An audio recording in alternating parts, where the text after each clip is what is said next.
Hello, I'm an old fart, and I have a guilty pleasure. I like knives. I'm not an expert or an official representative of anything or anybody. I just like knives. And for over a year now, you've been joining me sort of once a week for a COVID shut-in visit, and we've been taking a tour through my collection of small folding pocket knives. Again, just let me emphasize, because there seems to have been some misunderstanding about this. This is decades of knife collecting here. I'm not buying a new knife every week, so people, please stop suggesting the knife I should buy next week. This is just a collection built up over a long time. So anyway, today we're going to look at this. This is a nice little knife. This is a Pena X series knife, the Mula model. I'm going to turn an overhead light on here.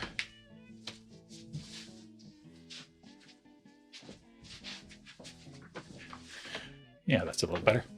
So this is a Pena Mula, part of their X series knives. I've liked Pena knives for a long time. He's really a custom knife maker, and I don't have any of his customs. I'd love to get my hands on one, but I probably never will. I mean, they're rare, they don't drop often, they don't last often, and they're expensive, and blah, blah, blah, which is exactly why he made up the X series. The X series are his designs produced to his standards and high standards, but production knives made in China. And these are really nice knives. I always watch for them to drop, and I've managed to get several. This one, the Mula, is the first Pena thumb stud knife that I've managed to get my hands on.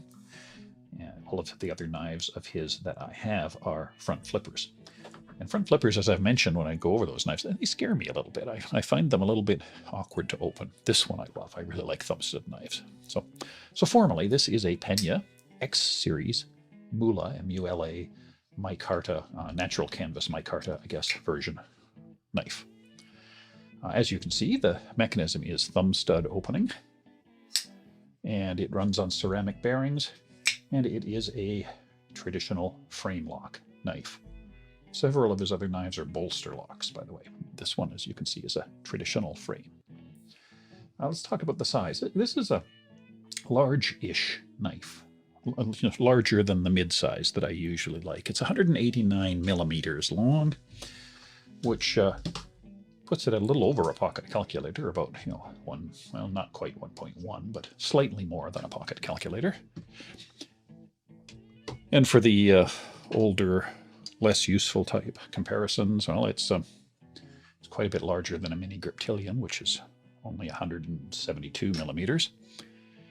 And probably more relevant to compare it to some of his other knives. Here's his dogleg jack, and as you can see, it is considerably larger than the dogleg jack. So what do I have that it's the same size as? The Benchmade Bug Out is the closest thing I have. They are about the same size. Now, not the same proportion of blade and body, but overall about the same size. So, not a tiny knife.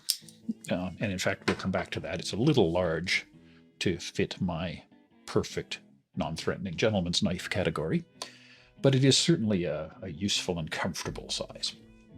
The weight is 104 grams. That's fairly heavy, considerably more than the mini grip, which is only 80.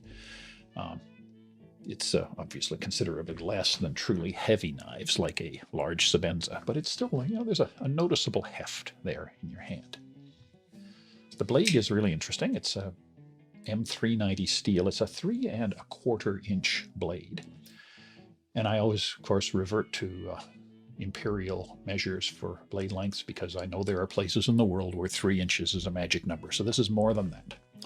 There is a small sharpening choil, far too small to be used as a finger choke-up choil, but enough that you can, when sharpening, you can come down to the live corner of the blade without threatening the shoulder or the thumb stud, which is good because the thumb studs aren't removable, and the shoulder is quite attractive, and I wouldn't want to scrape it, so I do like having that little sharpening choil there.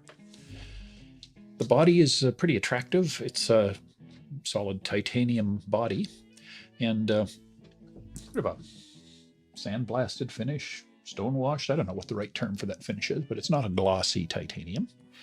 And it has these micarta inlays, one on the presentation side, thin one on the back side of the knife. They're quite attractive. I like micarta. It looks sort of comfortable and natural, and it's great to hold. And of course, it colors over time as it absorbs the oils from your hand and so on. So it becomes a sort of a personalized mark. This one is already starting to color a little bit. You can just see, maybe, there we are. Just see here some darkening, which is where my finger tends to sit.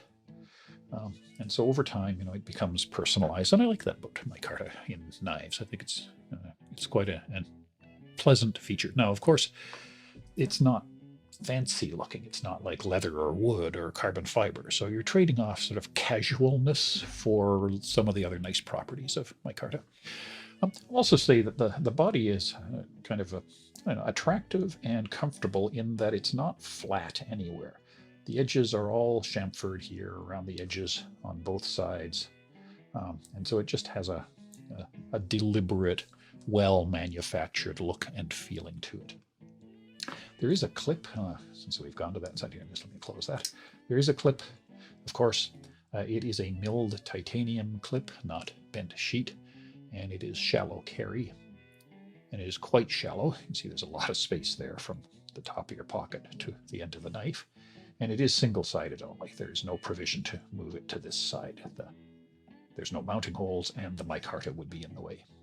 And in fact, the clip is sitting inside a milled recess there, so it's very much stuck to this side. The clip is slightly canted. Can I make that visible? There we are, slightly canted.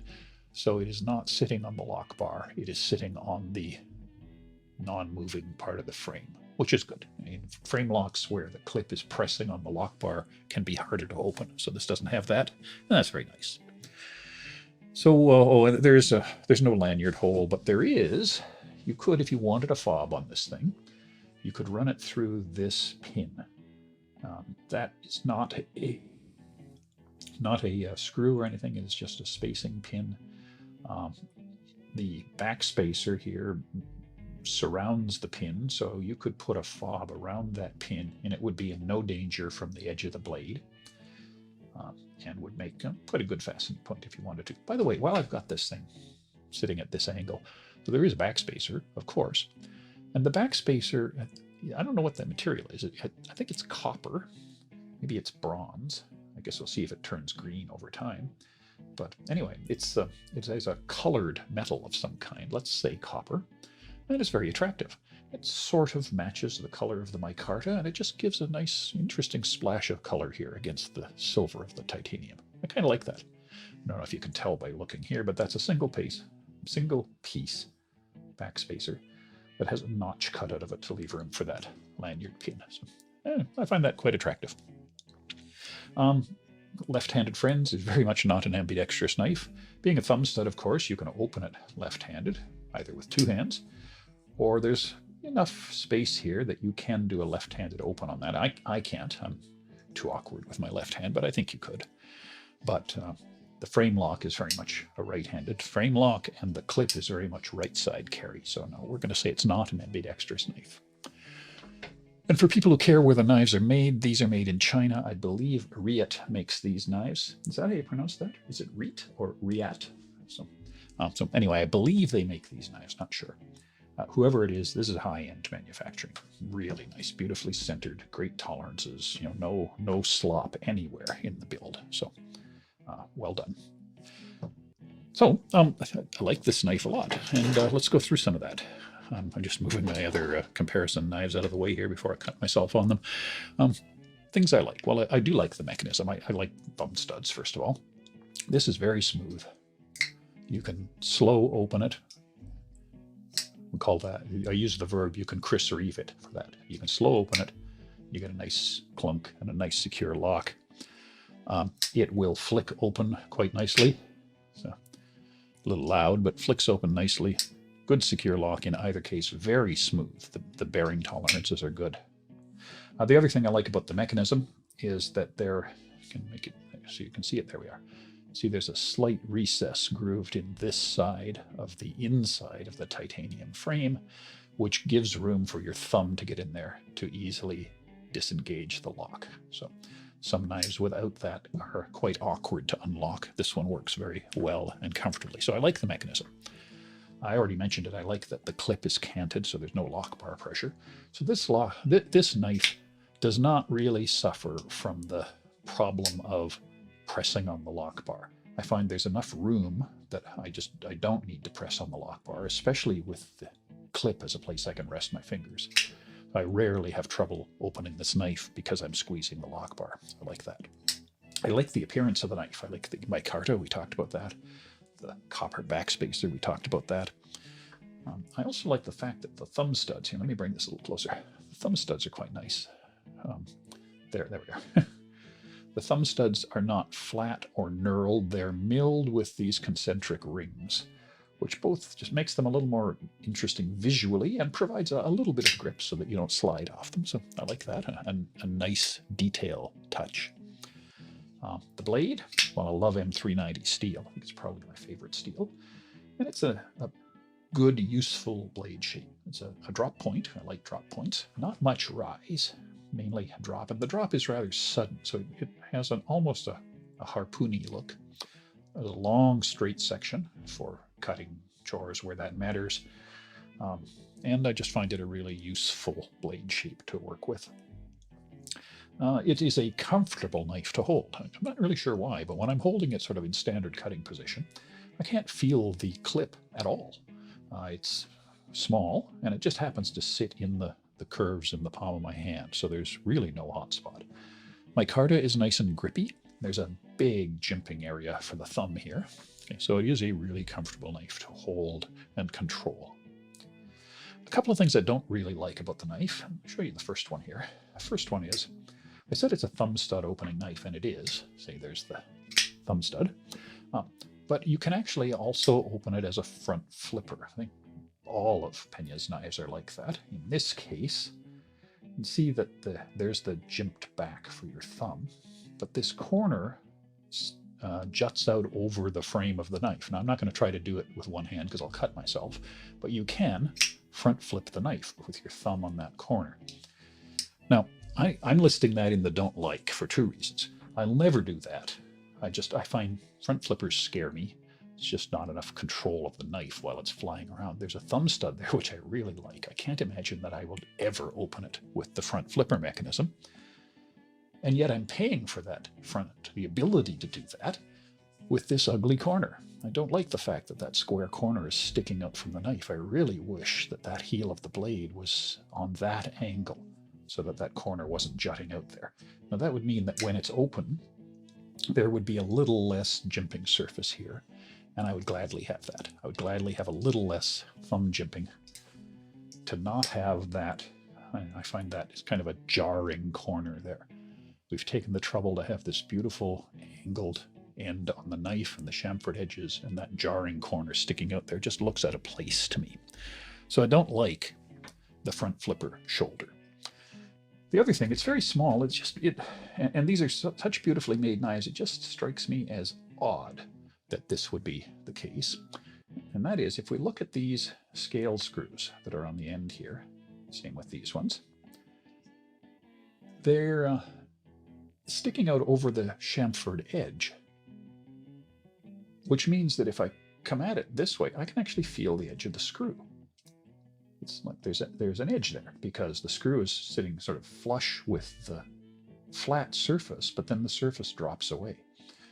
I don't know what you could do about that. I mean, obviously you could grind the screw off, but then it would have to be turned to exactly the right point, so that would be a bad solution. You could recess the screw farther in, but then there would be sort of a noticeable dip here. I think the only real solution would be to move the screw farther into the knife, and I honestly don't know why they didn't. If it was moved that way, like 2 millimeters, wouldn't have that edge. Now, I'm sure there's some good reason for that. I'm not a designer, a mechanical engineer, any of those things. I bet there's a good reason for it, but it just seems to me to be odd and one of those little fine detail things that I just wish that was slightly better. So, boy, how's that for a trivial thing to complain about? But, hell, nobody says collectors have to be reasonable. Anyway, that kind of ends the like and don't like list. Let's translate those into my internationally unknown knife rating system. We'll start with NTGK, which is for non-threatening gentleman's knife, and we'll do non-threatening first. So, for non-threatening, the good news, let's do the most important thing first. The good news is the thumbstead opening. I think those just naturally lend to a non-threatening knife because you can open it slowly. You can fly it open if you're sort of not near nervous people. But if you're near nervous people, you have the option of opening it slowly, and you even have the option of opening it with two hands.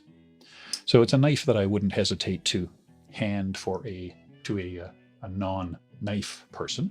Just tell them to hold it with their left hand and open it with their right on the studs. They would never know that there were other opening mechanisms available, so it would be safe and non-threatening. And I really like that. I like having that option. I also think the sort of general overall casual appearance is good for being non-threatening. The micarta is part of that. The fairly simple lines, no obvious barbs that were meant to make it, a more effective weapon or harder to, withdraw from the bear's flesh. No zombie markings, no skulls. A fairly casual appearance that helps to diffuse its knife nature a little bit. The bad news for non-threatening, the main thing is it's a little large. The 3.5 or 3.25 inch blade is just a little long. I'm just going to pull over the mini Griptilian. It's considerably longer than a perfectly adequate mid-sized knife, and I think a large knife like that just does look a little bit more threatening. Now, it's certainly useful being that large, but we're talking about threateningness here. And I think that the harpoony-looking blade, this swedge on the back, the sudden drop, it does look a little aggressive, a little bit like stabbing was one of the uses that they had in mind when they designed it. The other thing, easy solution to this is just don't, but if you do flick it open, it's quite loud. And so people go, well, what was that? Okay, so don't do that, duh. So anyway, for non-threatening, I think I'd give it a B+ for non-threatening, just because of the large blade. Now, how about as a gentleman's knife, the GK rating?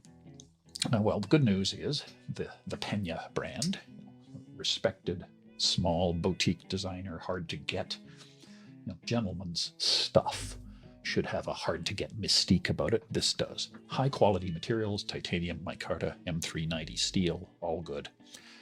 The fact that the micarta is very comfortable, but that it also becomes personal as it patinas over time. And I really like that copper backspacer. Just that little bit of flash is a nice design feature, all of which makes it look like a classy gentleman's accessory. I like that. The bad news as a gentleman's knife is, first of all, it's not very pocket friendly. It's heavy, quite heavy. So it will definitely weigh down the edge of your pocket if it's clipped onto your dress pants. And it's very shallow carry. You can see the end of the clip is there. So shallow carry anyway. But then because of the shape of the body, all of that is sticking out of your pocket when the knife is being carried. So it's weighing down the edge of your dress pants and that's sticking out. So it's rather conspicuous, which marks against it as a gentleman's knife. I'm going to give it a B+ for that as well. And all told, I'll give it a B+ as an NTGK, a non-threatening gentleman's knife. Now, what about the KN rating, where KN is for what will my knife nerd friends think of this knife? And I think in this case, well, they will really like it. The pro is Pena, okay, respected boutique designer, hard to get, high-end materials, titanium, M390 steel, that fantastic action. My knife nerd friends will love flicking it. And many of my knife nerd friends will love showing off that they can do the front flip and that they're not afraid of it and what's the matter with me. So they'll like that. And the great blade, good size, good utility, good shape. My knife nerd friends will really like this thing. And the only con I can think of is that it is an X series. It's production made in China. It's not a full custom, made by elves in Pena's workshop in Texas. I don't care much about that, and I think most of my knife nerd friends wouldn't. I'm going to give it an A+ as a KN rating. Finally, the CMR, the cut myself rating, is simple. I've never cut myself with this knife, and given the thumb stud, so I don't have to operate that more dangerous front flipper mechanism, I don't expect I ever will. So A for a CMR. And that brings us to the end. The Pena X series continues to impress. These are really nice knives, really well made in production quantities that you can actually get. This is a more casual, sort of utilitarian knife than some of the smaller Penas that I have. Less of a gentleman's knife, but really great as a useful, comfortable knife with a good mechanism and a good blade. This is a casual Friday knife for sure. I like it a lot. Thanks for watching, and we'll see you again next time. Bye-bye.